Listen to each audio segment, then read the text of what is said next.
تم نے لا الہ الا اللہ محمد الرسول اللہ کا اقرار کیا تو اپنے آپ کو اللہ کے سپرد کر دیا، اللہ کے حوالے کر دیا، اس لیے مسلم کہتے ہو اپنے آپ کو۔ آپ ڈکشنری میں مسلم کے معنی دیکھنے جائیں تو اس کے معنی ہی ہوتے ہیں وہ جو اپنے آپ کو اللہ کے سپرد کر دے، جو اپنے آپ کو اللہ کے سامنے سرنڈر کر دے، وہ شخص ہے مسلم۔ اور آپ غور کریں کہ ہم اپنے آپ کو مسلم کہتے ہیں، ہم نے کتنے پرسنٹ اپنے آپ کو اللہ کے سپرد کیا ہے، اللہ کے حوالے کیا ہے، اللہ کے سامنے سرنڈر کیا ہے؟ یعنی ہماری زندگی کیسی گزرتی ہے، کتنے پرسنٹ یہ زندگی اللہ کی فرما برداری میں گزرتی ہے اور کتنے پرسنٹ یہ نافرمانی میں گزرتی ہے؟ خود غور کر سکتے ہیں، پھر معلوم ہو جائے گا کہ ہم کتنے پرسنٹ مسلم ہیں اور کتنے پرسنٹ مسلم نہیں ہیں، کتنے پرسنٹ اللہ کے فرما بردار ہیں اور کتنے پرسنٹ اللہ کے فرما بردار نہیں ہیں۔ غور کریں آپ خود۔ تو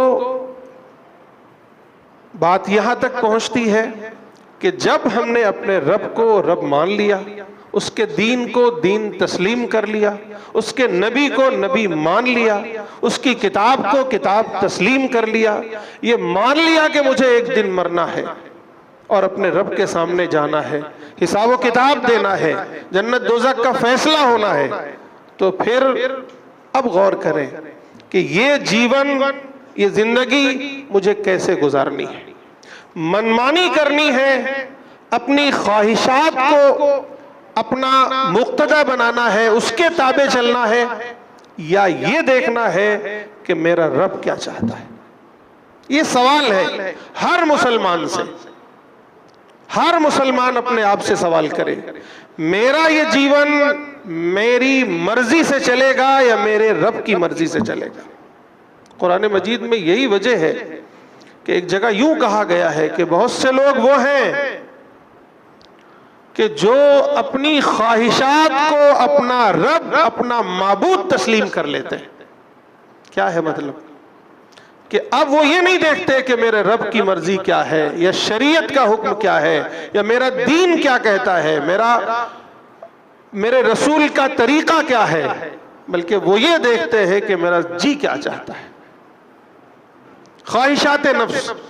میرا دل چاہتا ہے تو میں نمازی ہوں، نہیں دل چاہا تو آج بے نمازی ہوں۔ میرا دل چاہتا ہے تو میں آج حرام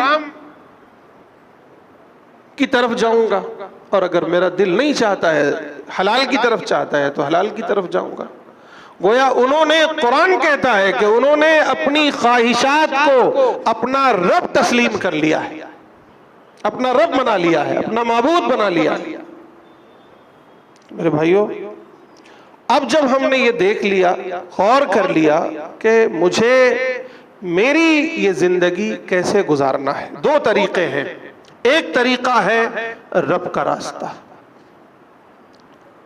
اپنے پروردگار کا راستہ، اور دوسرا طریقہ ہے اپنی منمانی زندگی، یا شیطان کا راستہ، یا ہماری خواہشات کا راستہ۔ ان دو طریقوں، ان دو راستوں کے درمیان ایک مومن کھڑا ہوتا ہے۔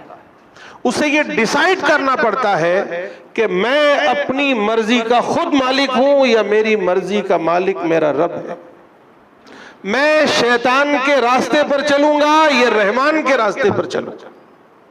مجھے یہ طے کرنا پڑے گا کہ میں اپنے رسول کی سنتوں پر عمل کروں گا یا یہ کہ باطل لوگوں کے راستے پر چلوں گا۔ میں اور آپ ہر نماز میں اس بات کی دعا کرتے ہیں اللہ تعالیٰ سے، اہدنا الصراط المستقیم صراط الذین انعمت علیہم، اے میرے پروردگار مجھے صراط مستقیم پر چلا، مجھے اس کا راستہ دکھا، مجھے اس کی ہدایت دے۔ کس کا راستہ؟ جس پر تیرا انعام ہوا ہے، انبیاء کا راستہ، صلحاء کا راستہ، صدیقین کا راستہ، نیک لوگوں کا راستہ، ان کے صحیح ماننے والوں کا راستہ۔ اور دوسری طرف ہم یہ اقرار کرتے ہیں، اے اللہ، اے پروردگار میری یہ بھی دعا ہے، یہ بھی دعا ہے کہ ان لوگوں کے راستے پر نہ چلانا جو گمراہ ہو چکے ہیں، جو راہ راست سے بھٹک گئے ہیں، یا ایسے لوگ جن پر تیرا غصہ ہوا ہے، تیرا غضب ہوا ہے، ایسے لوگوں کے راستے پر مجھے مت چلانا۔ میں اور آپ یہ روزانہ ہر رکعت میں سورۃ فاتحہ پڑھتے ہیں تو یہ دعا مانگتے ہیں، احساس ہے اس کا؟ افسوس یہ ہے کہ مجھے اور آپ کو پتہ ہی نہیں ہے کہ ہم اور آپ یہ دعا مانگتے بھی ہیں، پتہ ہی نہیں ہے، اور نہ جاننے کی کوشش کرتے ہیں۔ اور پھر یہ ایک دو مرتبہ نہیں، اگر ہم واقعی پنج وقتہ نمازی ہیں تو روزانہ کم از کم 50 مرتبہ یہ دعا اللہ سے مانگتے ہیں کہ اللہ مجھے نیک لوگوں کا راستہ، انعام یافتہ لوگوں کا راستہ دکھانا، مجھے ان مغضوب علیہم، ان مردودوں اور ان گمراہ لوگوں کا راستہ مت دکھانا۔ یہ دعا کرتے ہیں اور پھر مسجد سے نکل کے جاتے ہیں تو پھر کیا کرتے ہیں بتائیے؟ پھر ہمارا عمل کیا ہوتا ہے؟ یہ دعا کرنے کے بعد جب باہر جاتے ہیں اپنے کاروبار میں، اپنے سماج میں، تو پھر کیا کرتے ہیں؟ کیا ہم واقعی نیک لوگوں کا راستہ، انبیاء کا راستہ، صلحاء کا راستہ، صدیقین کا راستہ، شہداء کا راستہ، صحابہ کا راستہ، اہل بیت کا راستہ اپناتے ہیں، یا پھر کافروں، مشرکوں، منافقوں کا راستہ، مردودین کا راستہ، شیطان کا راستہ اپناتے ہیں؟ اور آپ خود جائزہ لیں۔ حقیقت تو یہ ہے کہ یہ صرف زبان سے ہم لوگ یہ دعا مانگ لیتے ہیں، اس کی حقیقت کا احساس نہیں ہوتا ہے۔ ہم جب باہر جاتے ہیں تو راستہ وہی چنتے ہیں جس کا ہماری خواہش مطالبہ کرتی ہے، جس کا وسوسہ مجھے شیطان سجھاتا ہے، یعنی باطل کا راستہ، گمراہوں کا راستہ، مردودین کا راستہ، مغضوب علیہم کا راستہ، یہ ہمارا عمل بتاتا ہے۔ پھر بھائیو غور کرنے کی بات ہے، ہر مسلمان یہ ڈیسائیڈ کرے، یہ فیصلہ کرے کہ مجھے رب کا راستہ اپنانا ہے یا شیطان کا راستہ اپنانا ہے، مجھے اپنے رب کو اپنا رب ماننا ہے یا شیطان کو اپنا رب ماننا ہے، یا طاغوت کو اپنا رب ماننا ہے، یا اپنی خواہشات کو اپنا رب ماننا ہے۔ یہ فیصلہ کرنا ہے مجھے اور آپ کو۔